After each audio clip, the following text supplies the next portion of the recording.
Welcome. Hello, Ron. How are you this Uh, evening? I'm much better than I was last week, Chris. How are you doing?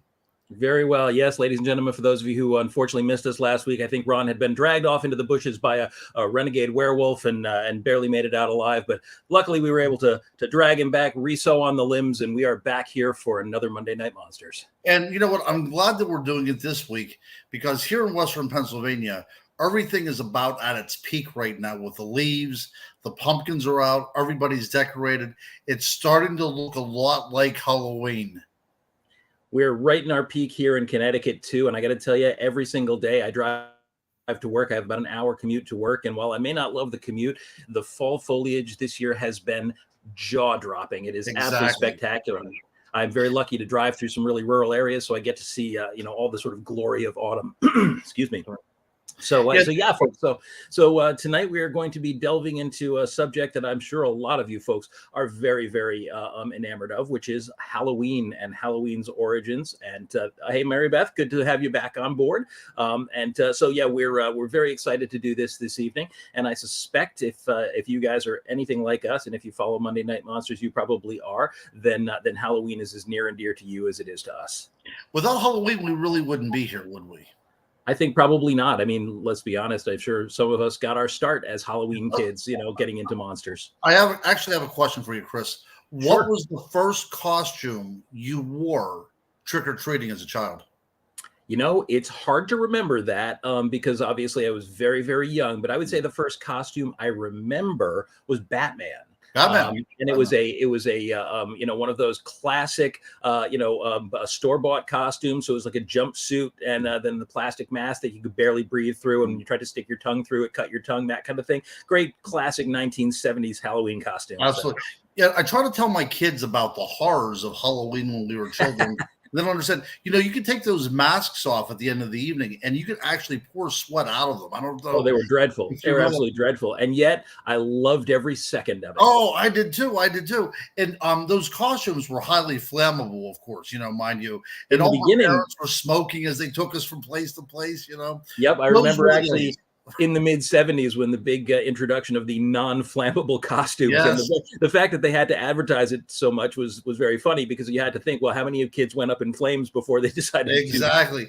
We got to do something about this. Yeah. But yeah, I'm sure that again, for just like us, I'm sure a lot of you think that Halloween night is really the best night of the year. For me, it's absolutely my favorite holiday of the year. And don't get me wrong, I do love Christmas, but there is nothing for me like carved pumpkins and falling autumn leaves. And I was very fortunate myself. I know, Ron, you're in a comparatively rural area, and I grew up in an area where we knew all the neighbors and we could go all to the houses on our own and do our trick or treating. Right. And so we wouldn't have to be driven to different houses and everything. And it was a truly magical Halloween for me as a It kid. was. And we were able to go after dark whenever I was a kid, right? I'm sure you did too. Oh yeah, absolutely. Yep. That was the fun part about it. Now, another question I have for you before we get into the guts of our show, should I say? What was the tricks that you pulled as a kid? Can you remember?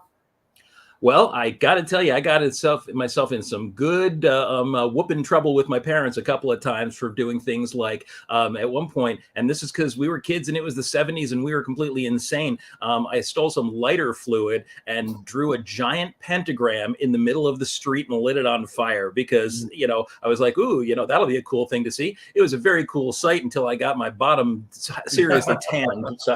But Yeah.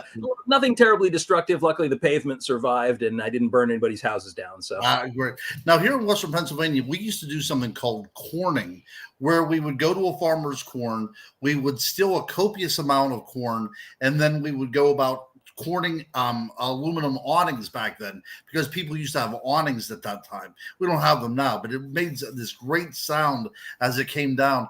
Now that is called a misdemeanor. It's a shame because it's not like it was when we were kids.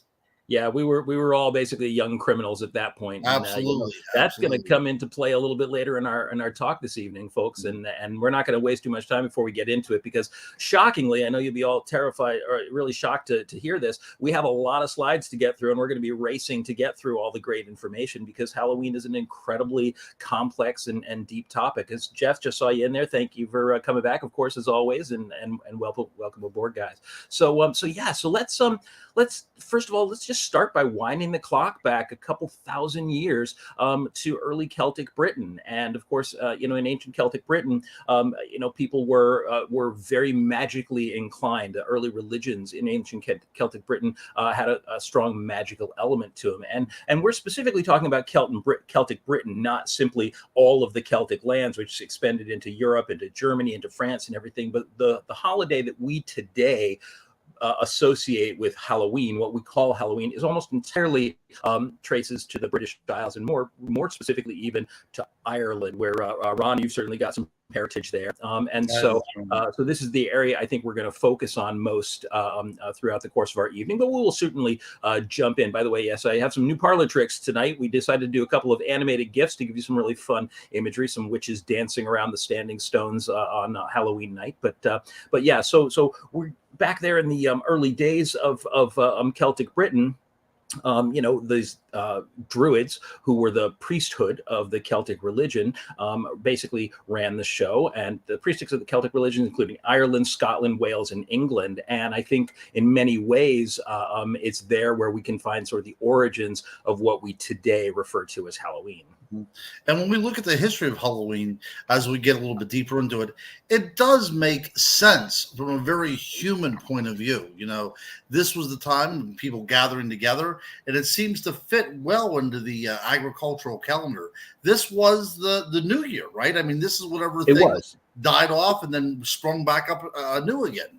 Yeah, on the Celtic calendar, the holiday which they referred to as Samhain, and we're going to sort of discuss that pronunciation in a moment, but was the final harvest. It was the greatest. It was the greatest celebration of their year. There were actually three holiday celebrations that were connected to harvests in ancient Celtic Britain. You had Lunasa, which would have been in August. You had Mabon, which was the actual autumnal equinox, and then finally at the end of October, even though they wouldn't have reckoned the months quite the same way at that time, approximately at that time they had what was called Samhain.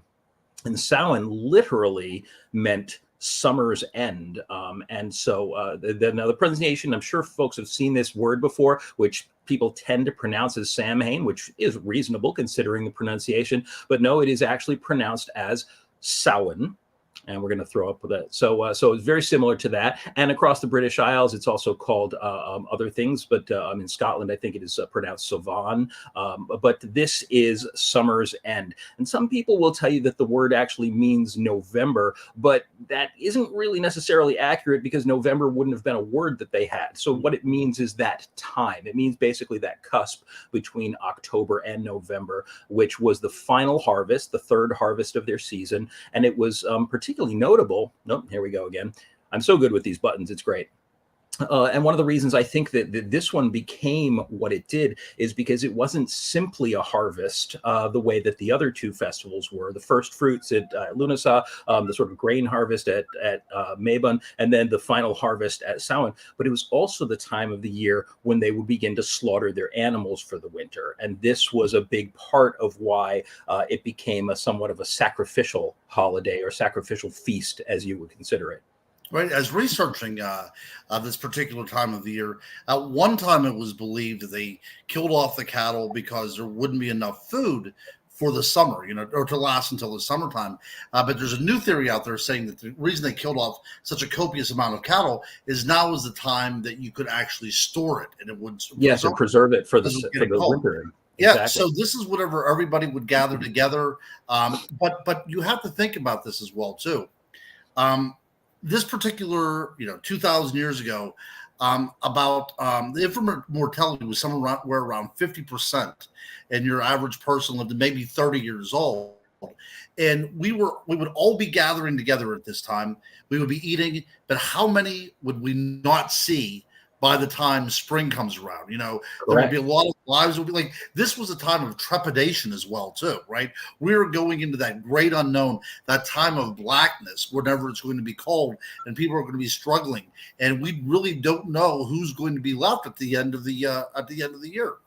That's 100% true. And because of that, because death was sort of their constant companion at that point in history, the time of Samhain was both a celebration and also kind of a cautionary period where you began to fear your own mortality and you began to think about the afterlife and the afterworld. The Celts had very, very specific perspectives on the afterlife and the afterworld. And one of the things that they believed in, very much like the Egyptians, is that when you departed your mortal life, that your soul went on a journey to the other world. And so, like the Egyptians, they would load their tombs with small items, with jewelry, with offerings and things like that that could help the soul, the spirit, when they were on the other side. But one of the other things that they believed, because the combination of harvesting, the final fruits, the passing of the various people who would die at that time of year, the slaughtering of the animals, there was so much death happening with so many spirits passing from the world of the living into the world of the dead. They believed that the veil that separated those two worlds became permeated, became thin, and then souls could slip back through the veil and up into the land of the living, which is why one of the things that Samhain became is a time of ghosts, and a time when they believe that spirits of ghosts, witches, goblins, and all the creatures of the underworld could potentially slip through that veil and return to the land of the living. And that, of course, was both, it was terrifying, but you also had to protect yourself from that. And many of our traditions came from protecting themselves against these sort of unquiet spirits that would slip through into the world of the living. Yeah, having your loved one come in was no problem whatsoever, right? And also from the realm of the dead, they had a bit of omniscience as well to them. They could maybe impart some sort of divination that would be necessary for the upcoming year, whether it's regarding, if you're going to have any children, if you're going to be married. And some of these things exist, at least up into New England during the puritanical period, whenever people were trying to find a husband during this time of year. Those kind of parlor games that you see written, like in The Crucible, for instance, whenever the girls at the very beginning were playing about who they were going to marry. But this is all something that's very rooted into this custom, 2,000 years ago. Yeah, it was okay for your loved ones to come in, but you were always worried about who was going to follow them closely behind, because the other world is also the world of the fairy. And they can be very, very ambiguous nature, and it's better left, to leave them alone. But whenever they come looking for you, that's a whole different story. And of course, like many other ancient pagan religions, the Celts didn't just have a single god or even a good god and a bad god. The Celts had many different variations on deities, many different spirits, and some of them were dark spirits, some of them were, were light spirits. Some of their gods kind of tended towards what we might think of as evil today, but in most of those old pagan cultures, the idea of the sort of evils and goods in the universe were much more about the idea of balance. And so what we might consider an evil god or even a devil today was just a force of nature to them.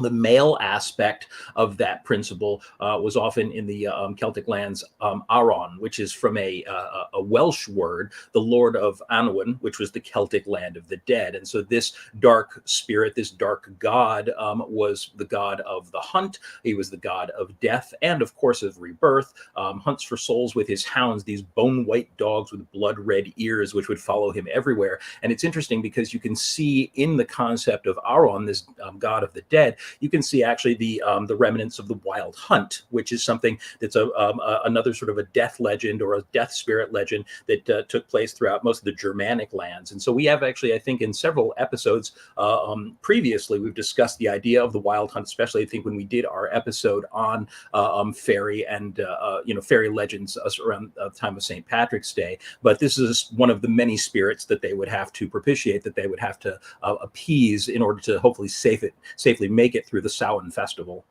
Yeah, you don't want to be swept away whenever that tumultuous wild hunt comes passing through. No, and out there collecting the unwary souls of anyone weak enough to fall behind, which is, right. I guess, in a way, I suppose, was probably a metaphorical, reference to the people that they expected that they would lose through the winter, because obviously winters were incredibly harsh. They didn't have heating. They didn't have, medicine the way we do today. And so, as we mentioned a moment ago, people were much more likely not to make it through the winter. And of course, as with almost all of these old pagan religions, the male version of the deity had his equal in a female deity, and that would have been in the Celtic lands, the Morrigan. I know I've got a slide for this one here. If I can get it to come up, there we go. Like a well-oiled machine, we are here. All right, we got any second now. My computer's like very, very slow. There we go. It'll be up in a moment. There she is. Yep, she's up. All right. So the Morrigan, the Celtic goddess of death, also a harvester of souls, she was the patron of magic. So in many ways, this may have been one of the sort of templates for the early idea that we would have in our mind of witches, this kind of otherworldly female spirit with ravens, black cats, and wolves and things at her heels, and also a collector of souls. And so between her and Aron, they would both be the collectors of souls and the ones who would on the battlefield, etc. It's even fascinating that in many ways the Morrigan is very, very similar to the Norse concept of the Valkyrie, these spirits that would harvest the souls of dead soldiers on the battlefield, and very angelic in a lot of ways as well. So you can see how these images or these concepts echo through different ideas. But the thing about the Morrigan is that she does have a great part to play in the later witchcraft folklore that would arise over the course of the centuries. And she's often portrayed with three faces. All the basic phases of life: the maiden, the mother, and the crone. And so she was a complete cycle of death and rebirth. And even in modern paganism, this idea of the maiden, mother, and crone, the triple goddess, is something that's very, very common. And so these very magical beliefs were an intricate part of the day-to-day Celtic belief system. And they had, I wouldn't say a friendly attitude towards death, but maybe a more welcoming, a more understanding attitude towards death than we have it today. I think today, in a world where we have so many modern conveniences, we have, we have heat, we have, running water, we have medical services, bring people back from the dead. I think that we tend to imagine death as defeatable, but it was not defeatable at all to these people. It was a part of life that you simply understood. And that's probably why death was so well represented in their cosmology. And it becomes something familiar as well, too, right? It's almost like that is the case in many of these cultures, that death allows you to rejoin your loved ones in the afterlife.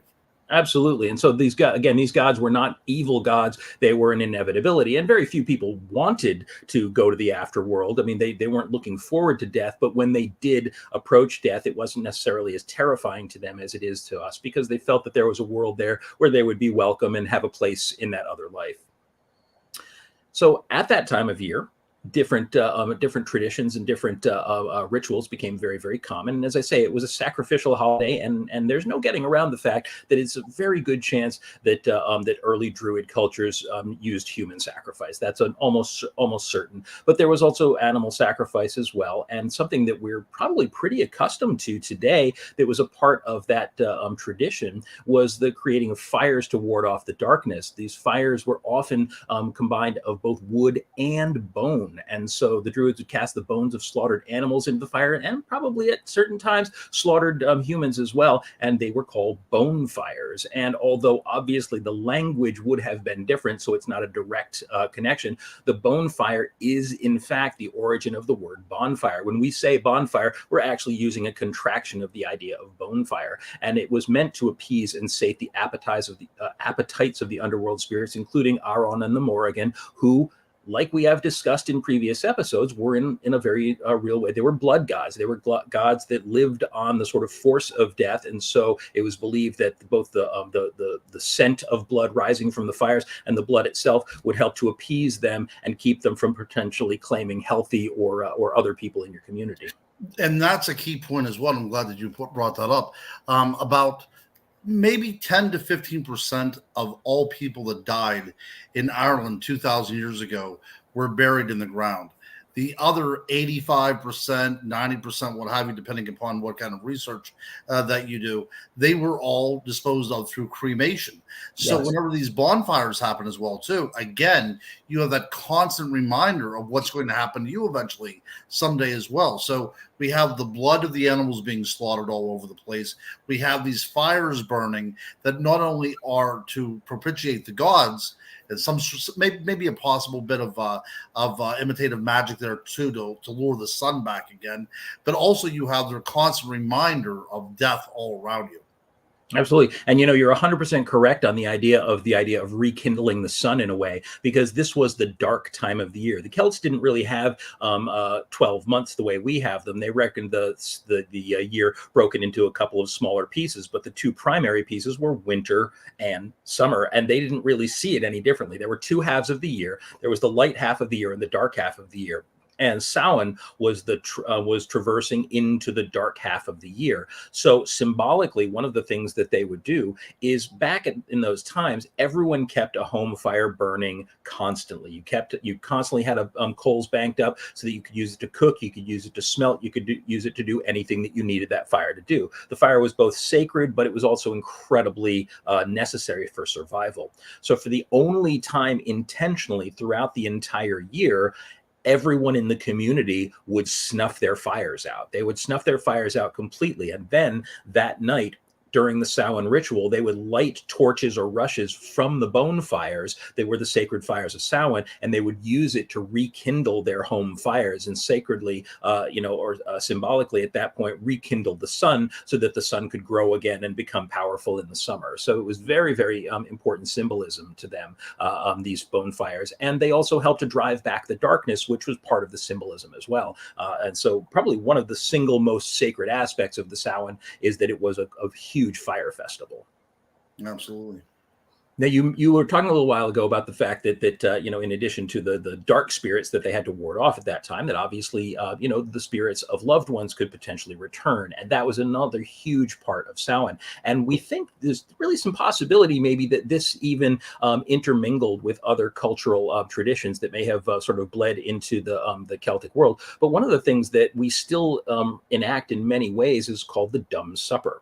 The Dumb Supper, families would set a place at the table on Samhain night or on basically during the Samhain season for family members who had passed during the previous year, or potentially any family members who had passed, and they would place food on the platter. They would treat the family member as if they were there at the table with them, and enjoy a family dinner with the people who had passed. When the evening was done, that food would actually be put out for the dark fairies, the spirits and everything, and given as an offering so that that would appease them as well. So they were both honoring their ancestors by inviting them to dine with them once again, but also as a little bit of a safety net, they were, of course, leaving that out for the puka and the sprites and the brownies who might potentially eat that food and therefore not harass them later on. And here we can see the echoes of trick or treat. Very, very simple. The idea of offering hospitality to both the good spirits and the bad spirits to keep them from harassing your home. Hey, we still do it today. Exactly.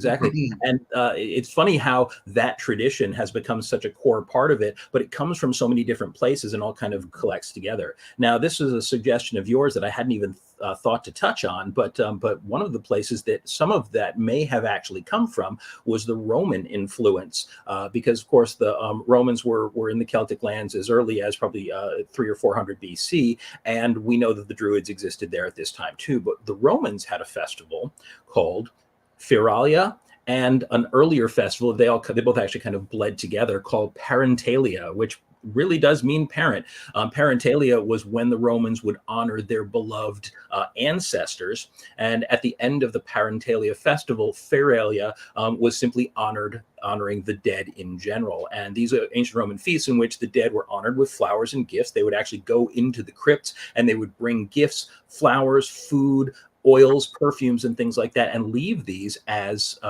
donations for the dead. And there's an interesting story when the Romans were at war and had so much going on that they largely ignored or overlooked the Feralia festival, where Ovid tells that the Romans neglected Feralia, prompting the spirits of the departed to rise from their graves in anger, howling and roaming the streets. And if that doesn't sound like a template for Halloween, I don't know what does. So I have to wonder, which one of these was, which came first, the chicken or the egg? Did the Romans pick some of this up from the Celts? Did the Celts pick it up from the Romans? But I think it's fascinating to imagine that there must have been some cross-pollination between these. Well, see, this is the interesting thing. We know for a fact that whenever the Romans got into the Celtic lands, one of the ways that the Celts try to drive the Romans away is through human sacrifices. We know this because so many of the bog bodies that were discovered were from this particular time period. So whenever you talked about making human sacrifices, especially later on, you could understand why Samhain would be such an important time to try to get these kind of invaders out of your land. This would be the time to try to appease the gods, especially the gods of death. Another interesting thing about Ferelia, because Parentalia, that's kind of like a Memorial Day, correct? That's, when we love our loved ones. But Ferelia also has a bit of a harvest festival attached to it as well. This was the time of the year in the Roman calendar when you would be also taking in the last fruits. And it is believed that bobbing for apples comes from this particular celebration. Huh. Because not only do we have within any kind, like you had pointed out with the Morrigan, not only do you have it's very binary, isn't it? So you have the life force and you have the death force, but you also have that idea of fertility always constantly within these agricultural worlds. So there's a bit of sexuality, I think, attached to the idea of bobbing for apples. But that is one of the beliefs, is that's where it came from, that the Celts simply adopted it into their customs. I hadn't heard that, and that's fascinating and not terribly surprising. Again, there must have been so much crossover between these because there's such similar festivals, and even the traditions associated with them are so similar that it's almost impossible to imagine that there wasn't. So these folks now, let's jump back to the Celts for a moment, and assume that so they're having these Samhain festivals, they're lighting their bonfires and everything else, but at the end of the night, you still have to go back to your hut. You've rekindled your fire, but the one thing when you go to sleep that night is that there are banshees and goblins and boogans and all of these different creatures roaming the night. And there is nothing that they want more than to come into your house and infest your home. And so they had precautions that they would take. And one of them has become the single most beloved symbol of all of Halloweendom. And that is, of course, jack-o'-lantern. Now, the Celts didn't have pumpkins. We need to make that really clear. The Celts had turnips. And so it was very common for them to use turnips as these lanterns instead, which is very funny because it's kind of hard to imagine getting much of a scary face on a tiny little turnip. We have to presume they had bigger turnips back then. But the concept was exactly the same. You would hollow this lantern out or hollow this vegetable out, put a little candle or a little tallow wax in there, light it, and the face, the glowing, flickering face would be set in the window of your home. And that flickering face would hopefully convince any passing spirit that there was something already infesting your house, that you already had some kind of a demonic creature or goblin living in your house, and they didn't want to step on any other goblin's toes. So in theory, they would move on and find a house that didn't have a jack-o'-lantern in the window. And I love this tradition. It is still by far one of my absolute favorite Halloween traditions. I can't get through a single year if I don't carve myself a pumpkin. I think that it is the most fundamental aspect of the Samhain festival for me. It's sacrilegious if you do not carve a pumpkin. It's inviting disaster, if you ask me. It is.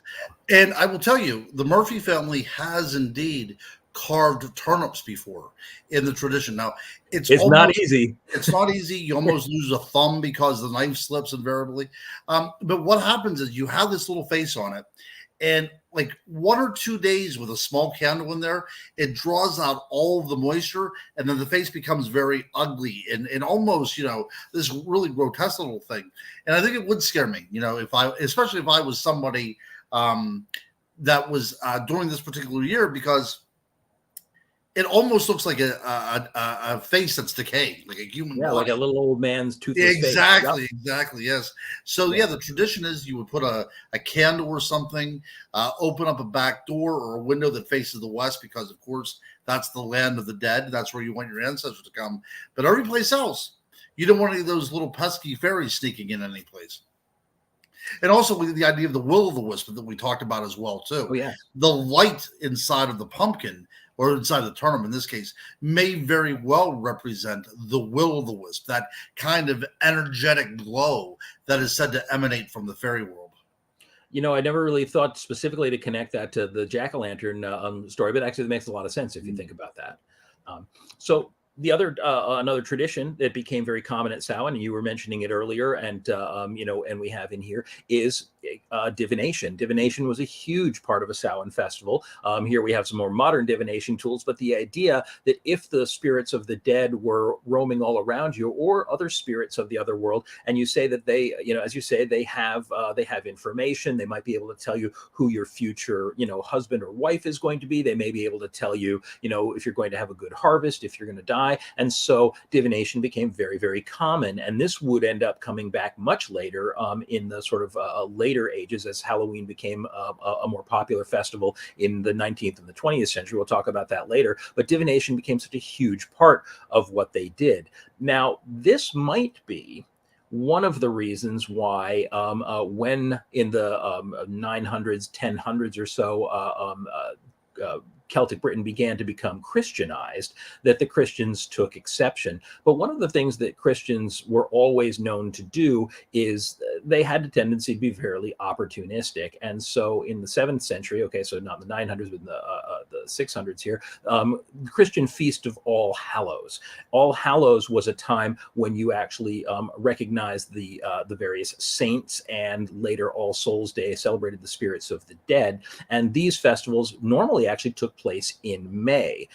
But when the Christians began to colonize the Celtic lands and found that these Celts had all these old, superstitions that they were very disapproving of, often the easiest thing to do was, rather than simply ban those festivals, was to rather roll them over into something that already existed within the Christian calendar. So the Christians ended up transferring over the concept of All Souls to All Souls and All Hallows to the Celtic, Britain Samhain. And so these ideas began to merge together.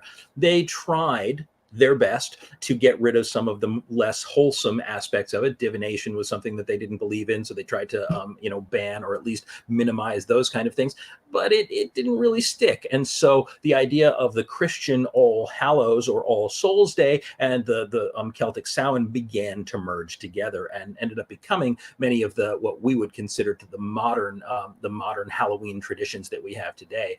So converting the pagan Samhain to All Hallows Eve wasn't difficult, but the pagans certainly getting to give up their ghostly traditions, not the easiest thing in the world. And we do still see much of these practices today, even like the visiting of the cemeteries, especially throughout Europe. People still on All Souls Day will go out to the cemeteries, put candles on the graves and things like that. And so the Christianization of Samhain had begun at this point. That's right. And you know what? It is still fun, though, right? I mean, because without the synchronization involved, we would have forgot about this, and it would have been like Ferellian. We would simply would not have had it anymore. But there's something about these people that were being introduced, sometimes at the point of a sword, to become Christians, right? They so were enamored by this festival that was part of that wheel of the year that made so much sense to them. They simply did not want to give it up. And the church saw that as well, too. So they tried to do their level-headed best, and communication with the spirit world now became the communion of saints and all these great traditions that are merging together. But one of my favorite things that comes from that is going a souling. Do you have a slide on that?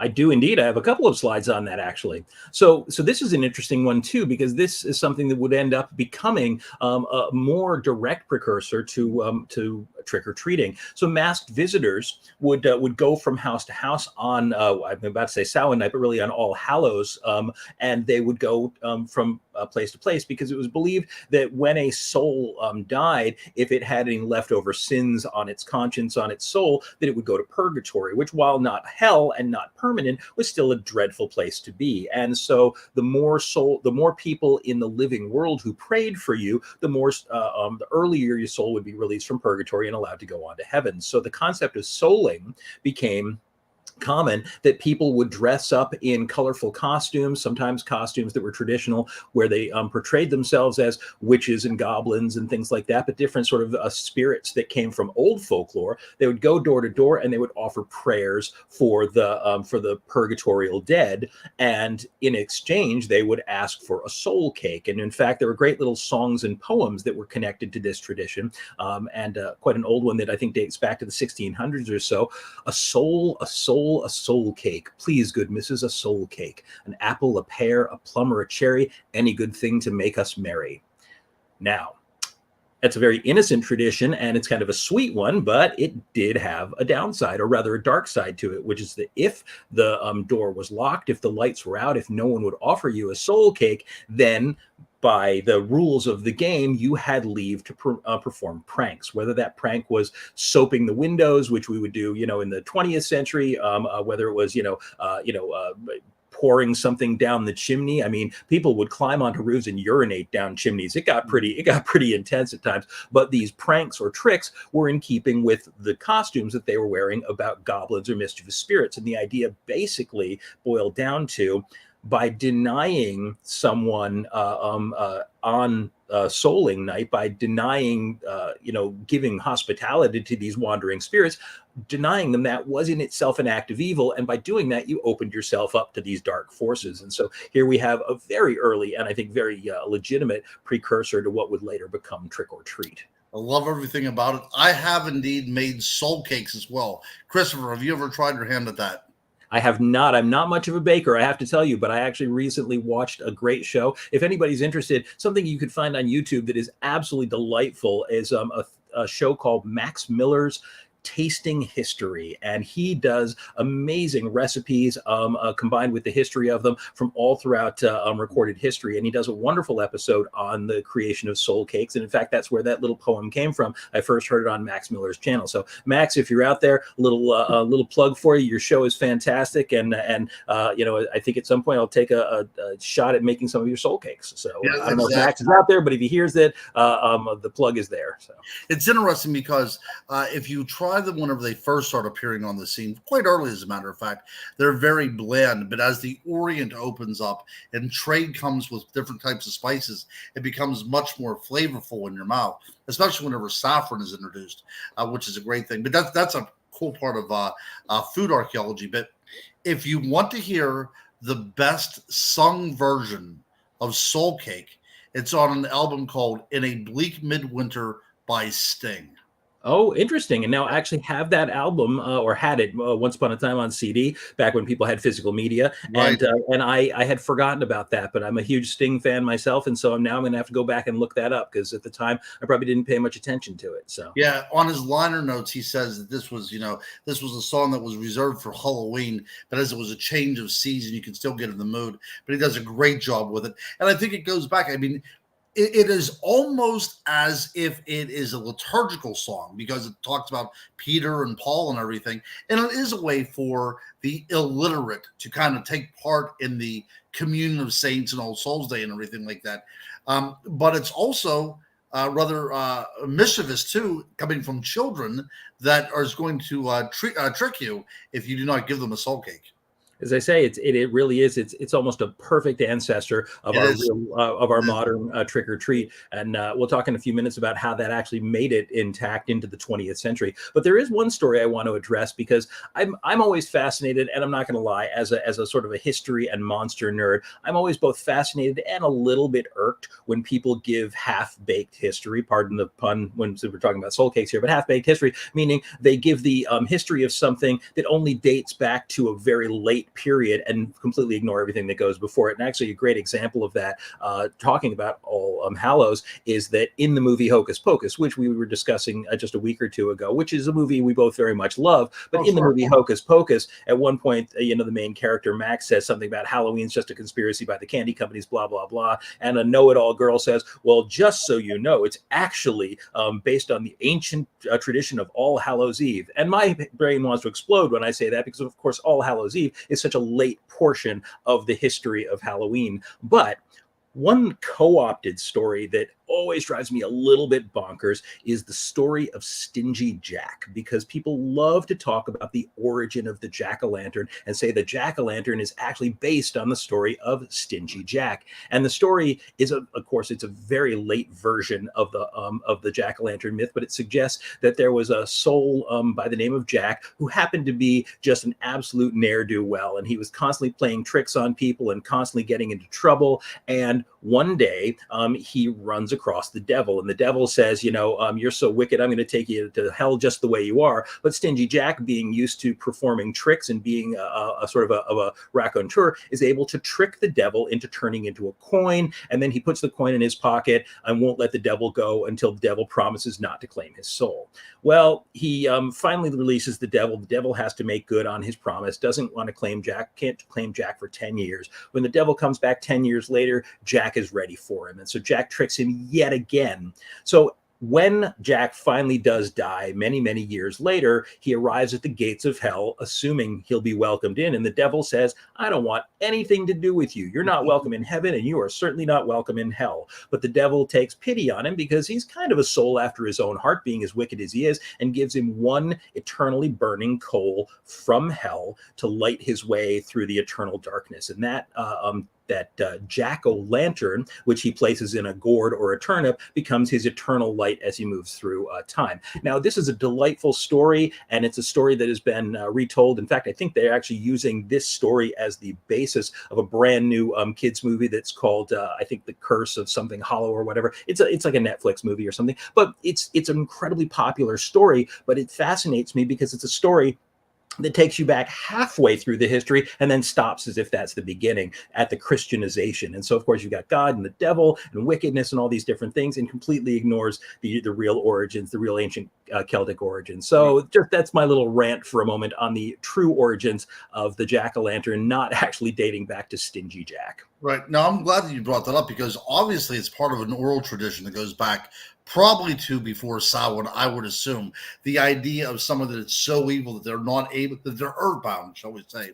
Exactly. But we know that it has to be, at least in the Americas, because he has a pumpkin.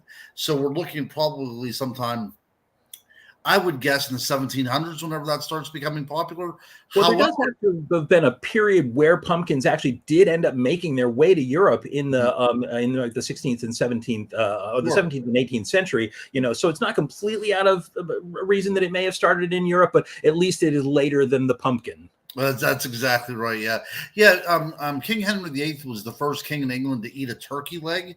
So that's a true story because they imported turkeys. So it's probably around that time. We're probably looking about 1530s, I would think, that the pumpkin starts arriving over in Europe.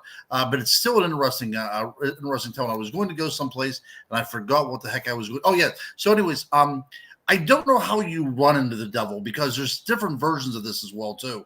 I heard one time that the devil tried to trick him into climbing a tree to see who could climb higher. And Jack says, you go first, and he puts a cross on the tree so the devil is not able to come down. And they make this kind of agreement. So there's different versions of this story, but it's still interesting to think that in the popular imagination that you could run into the devil and have a intelligent conversation with him and actually bargain your way out of things. Folklore is chock full of those stories, though. I mean, look at things like The Devil and Daniel Webster, or The Devil Went Down to Georgia, and all these classic stories of sort of tricky mortals running into the devil and managing to get the best of him. I think this is part of the sort of Christian idea that they want the devil to be wicked, but they also want the devil to be defeatable by a virtuous spirit. And it's very funny that it's never a virtuous spirit. It's always some real ne'er-do-well who just happens to be particularly good at at tricks and japes, who manages to get the best of the devil. And they're really fun folk tales, but as I say, just usually often based on something goes back a little bit farther, and and actually kind of spiraling nicely into that topic, with things like devils, pumpkins, and things being so iconic to Halloween. There are some symbols that are the symbols of Halloween today, the symbols of Samhain and the symbols of harvest, that have become so iconic that they're literally can't be divorced from Halloween. We've got bats, pumpkins, black cats, witches, ghosts, and all the various ideas of them. And those have carried through literally for centuries and remain such a big part. Oh, The Devil and Daniel Mouse. Yep. Now there's a great interpretation of the story of The Devil and Daniel Webster. John Superman. Now, if you have not seen it, The Devil and Daniel Mouse was then later reworked into a film called, of all bizarre things, Rock and Rule, also by Nelvana, the same man. animation studio, and it's another sort of a Faustian tale. And if you have a chance, if you haven't seen that before, it's a fascinating movie. Sorry for the jump in topic there, but so yeah, so the icons of Halloween are such a huge part of it, and it's really fun, I think, to see these iconic images as they became very common in Halloween imagery over the years. Witches, again, cats, owls, black cats, ghosts, and bats, and they turn up in so much of the imagery, and often all together. As you can see here, we've got pumpkin-headed ghosts, we've got black cats running around, glowing pumpkins, witches dancing around the pumpkin, and these are really the symbols of Halloween that have never died out. And these really do most likely date back to pre-Christian times, because you can see that all these symbols have some kind of an analog before the Christians came along and started to sort of cash in or capture the idea of Halloween and bring it to a Christian audience. Absolutely. Yeah. Now, connecting the dots on a lot of these symbolisms, which I really find fascinating, is that we talked about the majority of all Celtic people that died in the British Isles were cremated, but the ones that were buried were oftentimes buried in caves, and of course, that's the domain of bats.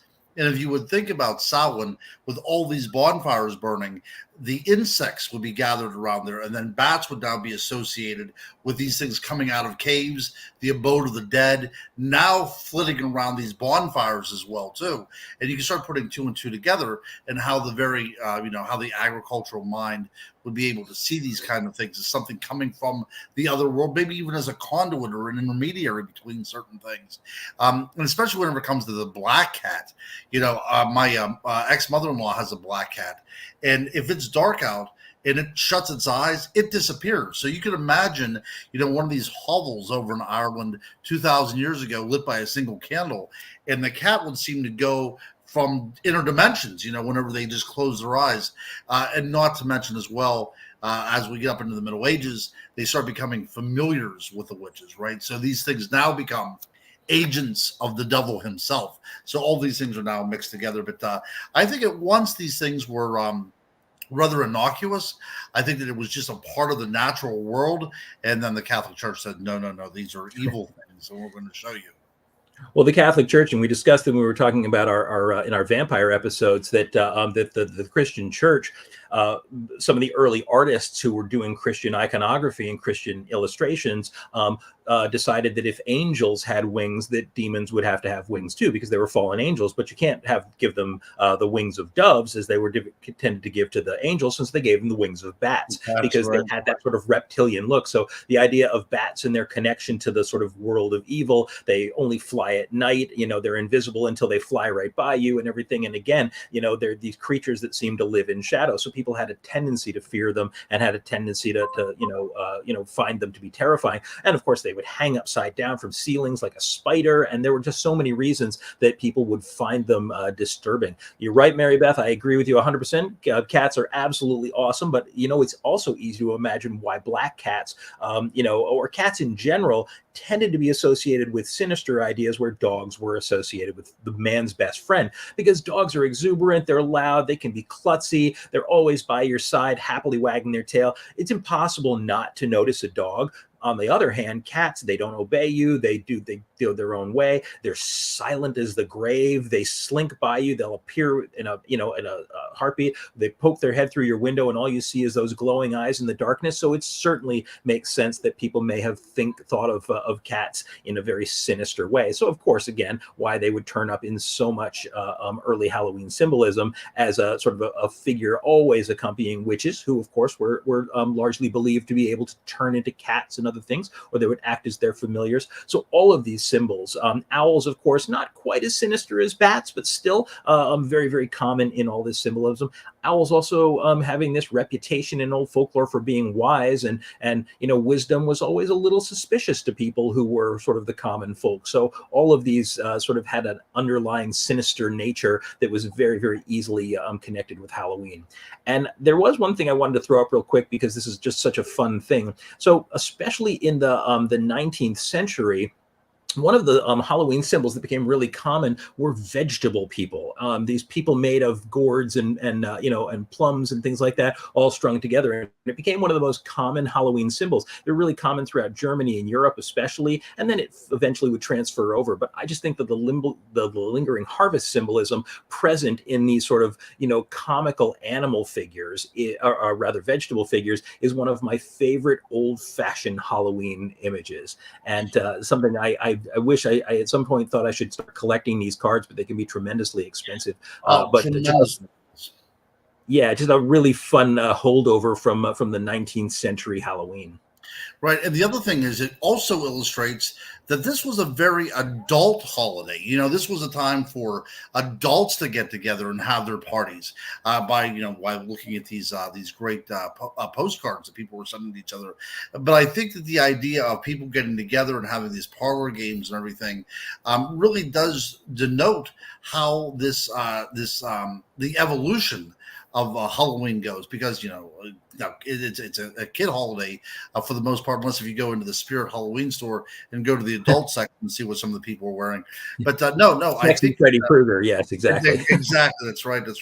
But yeah, I don't want to take up, because I know that we're running out of time here, because I definitely want to get through your slides. So that I was just going to say that whenever people were exchanging these cards, it seemed that it was geared towards an adult sensibility than anything to do with children and their love of the holiday. I think it largely was in the beginning, and this is an interesting thing, because this is a really good segue. Because in the 19th century, maybe the late 18th century, but very specifically in the 19th century, we had a real influx of Irish and Scottish immigrants coming into this country, and many of them brought their All Hallows or Samhain traditions with them. And this is how the celebration really actually first started to come here to America. And so many of these immigrant families, not unsurprisingly, weren't very wealthy, so they tended to live in more ghettoized areas of cities and things like that. Immigrants at that time treated not much better than they are today, and so while the adults might be getting together for All Hallows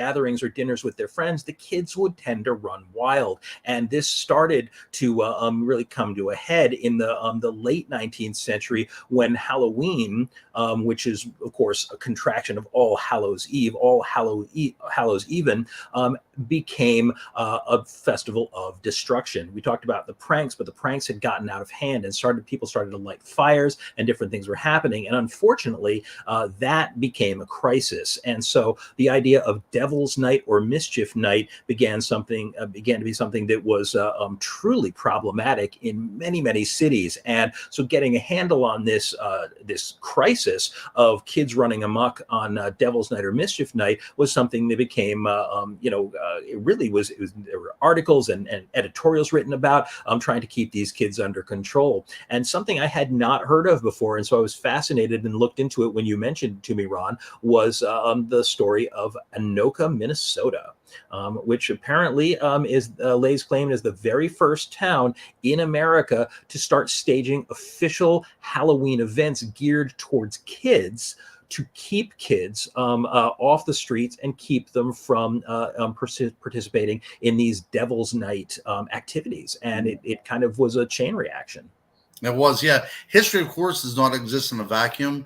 We can find from the 1730s reports in towns in the Scottish Highlands of this mischief night. People going overboard, people actually hearkening back to their Celtic roots. And as you said, especially in that particular part of the world, you have so many different influxes of ethnic people up in that area. You have Germanic people, Scandinavian people as well too. So they're bringing all this stuff into a place that probably by the time Halloween comes around, there's already snow on the ground, right? I mean, there's not a lot to do in Minnesota.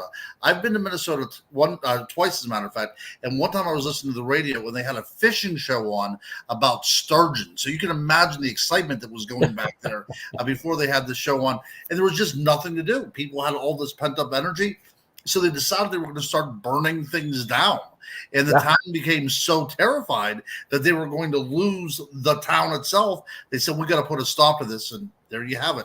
The first place in America to celebrate Halloween. In fact, it now calls itself the Halloween capital of the world, which Yeah, I'm going to have to say I'm going to take some issue with that, but it's fair enough for the time being. So yes, I agree with absolutely. you, Mary Beth. Yeah. Yay, Anoka, all the way, because that was certainly something that kind of did start a trend, and it was a chain reaction. And I have to tell you, it wasn't that hard to convince people to get on board with this because it commercially was actually a pretty smart idea. Halloween decor could be very inexpensive. One of the things that became really popular during that time was a series of books called Denison's Bogey Book. And the Bogey Book they were small, they were like a magazine, but they had recipes, party ideas, decorations that you could trace or cut out, and all the different things that we would end up later associating with the sort of classic early Halloween imagery really became popular. They were inexpensive to produce. The book could give you ideas, including things like bobbing for apples, divination.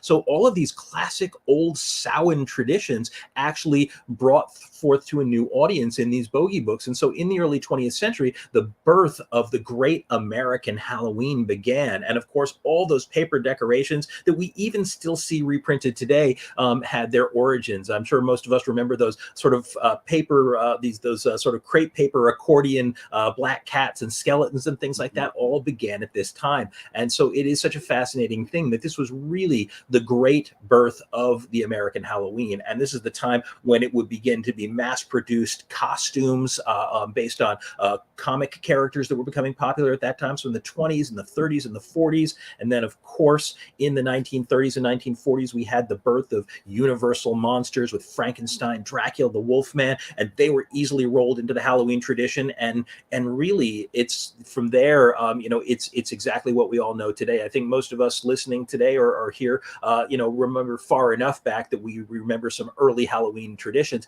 and that's not too far removed from where it all began for the American, the great American Halloween, which we really do Halloween here in the States better than anyone does it in the world, despite the fact that it didn't actually begin here. That's right. Yeah, I think that Halloween costumes start to becoming available commercially, if I'm not mistaken, about 18 or 1920s or 30s, I think. That's so. And after that, commercialism takes over, and it's kind of like a NASCAR driver with all the logos on it. Kids are dressing up like Star Wars figures and superheroes, and they're branding people out there. But yeah, I went. My first character was actually Spider-Man. So you were a DC guy. I was a Marvel guy whenever I first went. But yeah, there was not a lot to choose from back then. No, But you could be Casper. You could be Casper. You could be, Superman. Or you could be Howdy Doody, basically. That's right. And women could be a princess or a nurse. I think that Yeah. was your two choices. Going full circle again, whenever we talk about how terrifying it must have been during the Middle Ages, whenever people, or during the Samhain festival, when people were actually afraid of the monsters in the dark. If you want to scare yourself, I would urge you to look up any kind of, unless you have a slot of that, of homemade Halloween costumes. I really should have. I really should have. Oh, I've seen so many of these, especially oh, in the late 19th century. They are genuinely horrifying. These, like, it oh. looks like something out of a Guillermo del Toro film, with these little kids in their pretty little dresses wearing these giant paper mache misshapen heads. Yeah, early homemade Halloween costumes could be pretty darn terrifying. There you go. Now that's actually a scary image, and I can tell you that that ghosts in sheets are something I still love to this day. Of course, that sheet ghost idea, silly as it sounds today, is actually based on a burial shroud. So a very dark origin, even for those very cutesy sheet ghosts. Thank you, by the way, for that one, Ken. So I know I just said a moment ago that Americans, and I know we only have a couple minutes here left, but Americans do Halloween better than anyone, and I still think that they do Halloween.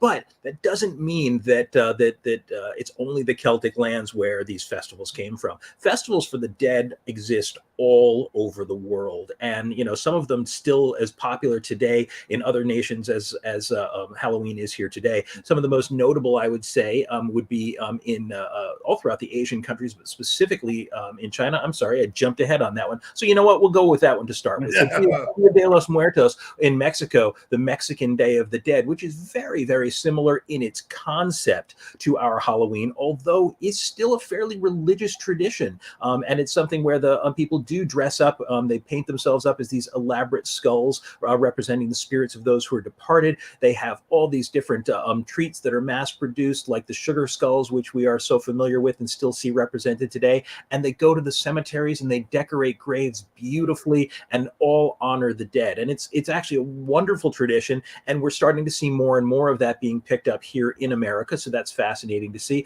Maybe, I think we were talking about this before the broadcast, not as respectful of the tradition as we are of the visuals of it. And so a lot of people adopting it, they don't really understand it. But even still, it's such a beautiful tradition and one that I love to see. And another really fascinating one that I didn't know too much about before we started doing research for the evening, but it would be the Festival of the Hungry Ghosts in China and in the Asian countries. And again, very much like Dia de los Muertos, this is a festival for honoring the beloved dead. And you can see in these images here, can be a fire festival. Different fire spirits and spirits from the underworld are represented. They have all these different traditions associated with it.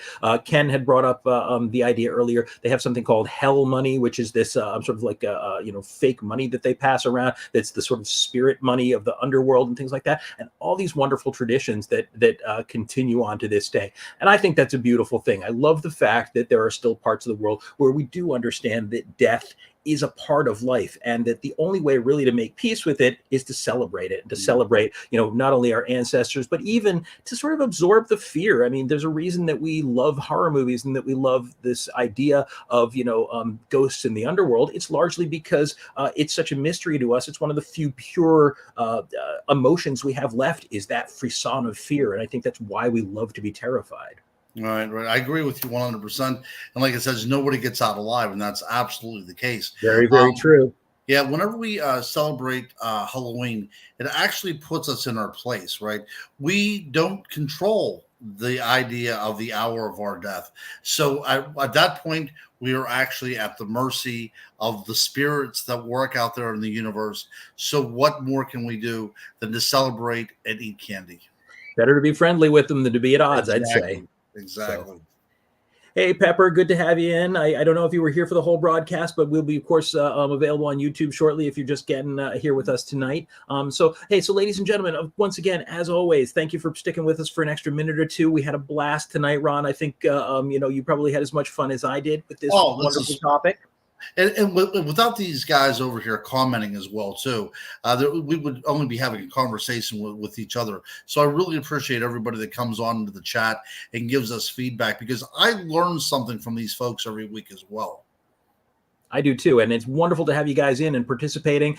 As always, if you guys are new, if there's anybody here that's new to us, give us a like, subscribe. You can hit the notification bell so you know when we've got new episodes up. Next week, we'll have another Halloween themed episode. We're doing Halloween all October long. But I do want to let everybody know that in 2 weeks from now, it will be Halloween night. And so we're going to be taking the night off from a live broadcast, but right now our plan is to actually put together something pre-recorded so that we're giving you something fun to chew on for Halloween night while we're off, raising the dead for ourselves. So as always, guys, once again, we want to thank you so much for joining us this evening. Hope that you had great fun with Monday Night Monsters, and we will see you next week for another Halloween episode.